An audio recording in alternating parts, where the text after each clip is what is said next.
Hello students, good morning. आप सब कैसे हो स्टूडेंट्स? आज हम लोग कबीर की जीवनी के विषय में समझेंगे। तो देखिए, कबीर दास का जन्म कब हुआ था? तो कबीर दास का जन्म 1398 ईस्वी को माना जाता है और विक्रम संवत क्या था? तो 1455। ठीक। और उनका जन्म कहाँ हुआ था? तो काशी के उत्तर प्रदेश, ठीक, उत्तर प्रदेश काशी में लहरतारा तालाब के किनारे उनका जन्म माना जाता है। ठीक है। और मृत्यु उनका 1518 ईस्वी। स्थान कहाँ हुआ था? तो मगहर के उत्तर प्रदेश जिला बस्ती में माना जाता है। तो इस हिसाब से देखा जाए तो कबीर दास जीवित कितने वर्ष रहे? तो कबीर दास का जन्म हुआ 1398 और मृत्यु हुआ 1518, अर्थात 120 वर्ष वो जीवित रहे। उनकी माता कौन थी? तो एक विधवा ब्राह्मणी को माना जाता है कि उनको जन्म देने वाली जो उनकी माता थी वो एक विधवा ब्राह्मणी थी। और उनका पालन पोषण किसने किया? तो अली के परिवार में नीमा व नीरू नामक जुलाहा दंपति ने किया, जिनके अपने कोई संतान नहीं थे। उनके परिवार में और कौन कौन था? तो फिर जब उनकी शादी हुई तो उनकी पत्नी का नाम क्या था? लोई था। और उनके परिवार में एक पुत्र व पुत्री उनके हुए, जिनका नाम कमाल व कमाली था। उनके गुरु जो थे वो रामानंद नाम था और शिष्य का नाम धर्मदास था। उनकी मान्यता क्या थी? तो उनकी मान्यता थी गुरु की महिमा, बाह्य आडंबर का वो विरोध करते थे, सख्त विरोधी थे उसके बाह्य आडंबर के। ईश्वर भक्ति के प्रति आस्था उनका था और व्यक्ति के आत्म पूजा पे वो विश्वास करती थी। उनका ग्रंथ क्या था? तो बीजक था। उनका वाणी संग्रह जो है वो किसमें है? तो साखी सबद रमणी। यहाँ देखिए, ध्यान दीजिएगा, हमने बोला है वाणी संग्रह, अर्थात वो क्या थे? पढ़े लिखे नहीं थे, अशिक्षित थे, इसीलिए उनकी भाषा को सधुक्कड़ी माना जाता है, पंचमेल खिचड़ी माना जाता है। उनके शिष्य जो हैं धर्मदास, वो क्या कहते? जो कुछ भी उन्होंने अपने मुंह से बोला था वाणी संग्रह, उनकी वाणी का संग्रह उन्होंने बीजक में किया था। और वही बीजक आपका 3 भाग में बटा है, साखी सबद।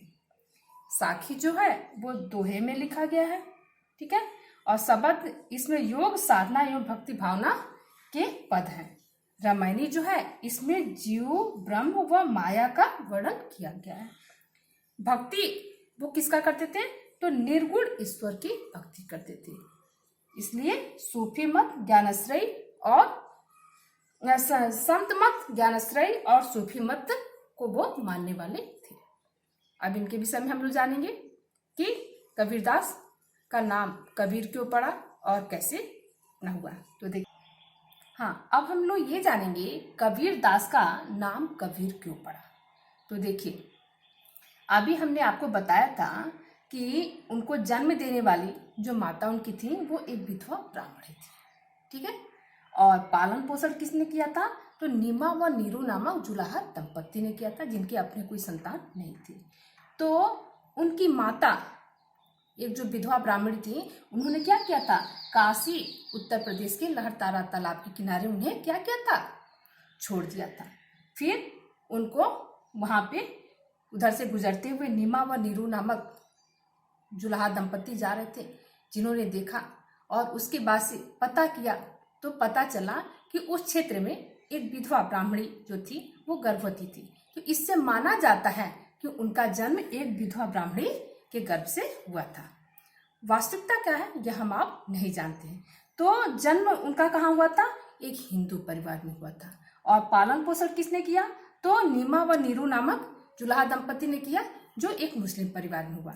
तो जब एक नवजात शिशु को नीमा व नीरू ने पाया तो कुछ दिन बाद एक संत महात्मा के पास उनका नामकरण संस्कार कराने के लिए गए। जब वहां गए तो उस संत को उन्होंने बताया, जब वो पूछे कि ये संतान कब पैदा हुआ है, तो उन्होंने फिर बताया, नीमा व नीरू ने उनकी उत्पत्ति का मतलब जो भी ब्यौरा था, तो उस पे उनका नाम रखा गया कबीर। कबीर शब्द जो है वो अरबी भाषा से लिया गया है, जिसका अर्थ क्या होता है, तो श्रेष्ठ व महान।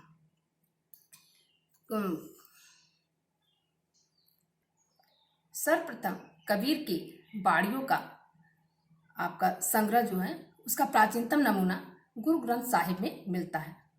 उसको बीजक में संकलित करने का श्रेय उनके शिष्य धर्मदास को जाता है। बीजक 3 भागों में बटा हुआ है, साख, सबद, रामायणी। कबीर पढ़े लिखे नहीं थे, इसी से उनकी भाषा भी जो है वो सदुक्कड़ी पंचमेल खिचड़ी माना जाता है, लेकिन ज्ञान व अनुभव से समृद्ध थे। उन्होंने जीवन में जो कुछ भी प्राप्त किया, जो कुछ भी ज्ञान हासिल किया, वह स्व अनुभव से प्राप्त किया। कबीर ने स्वयं के विषय में लिखा है, स्वयं के विषय में बताया है, मसी कागज छुयो नहीं, कलम गही नहीं हाथ। इसका अर्थ क्या होता है, तो मसी मतलब स्याही होता है, कलम मतलब पेन, कलम आपका हो गया। तो कहते क्या है, उन्होंने अपने विषय में स्वयं बताया है, मसी कागज छुयो नहीं, कागज मतलब कागज, कि मैंने कभी स्याही और कागज को छुआ नहीं है, कलम गही नहीं हाथ, और ना ही मेरे हाथ में कभी कलम गया है। इससे सिद्ध क्या होता है कि कबीरदास पढ़े लिखे नहीं थे, लेकिन ज्ञान व अनुभव से समृद्ध थे। कबीरदास का जन्म हमने पहले ही आपको बताया कि एक हिंदू परिवार में हुआ था और पालन पोषण एक मुस्लिम परिवार में हुआ था। तो वो हिंदू और मुस्लिम दोनों को एक ही पिता की संतान मानते थे, अर्थात दोनों धर्म के प्रति उनका अपना पूरा आस्था विश्वास था।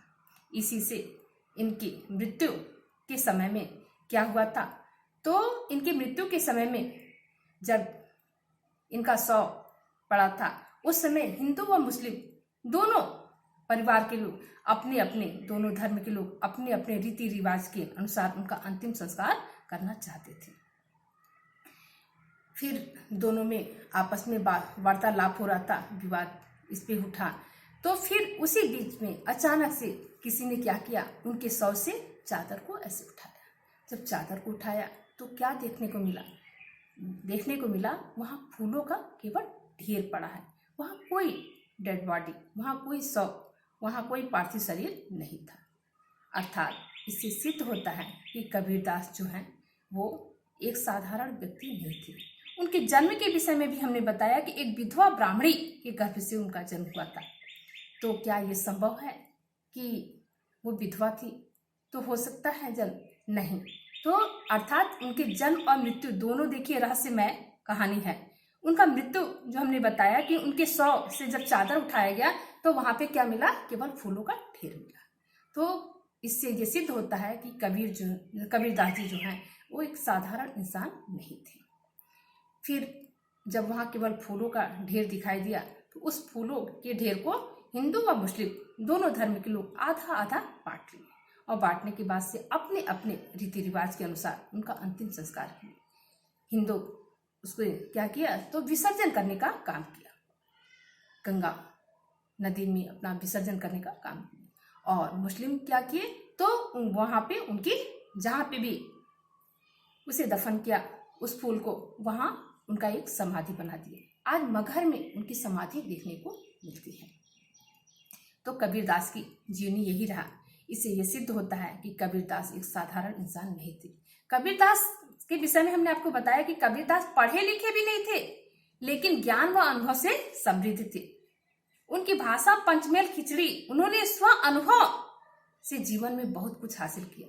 आज उनके पद ऐसे पद हैं कि जैसे लगता है कि आज की घटना पर ही उन्होंने लिखा है।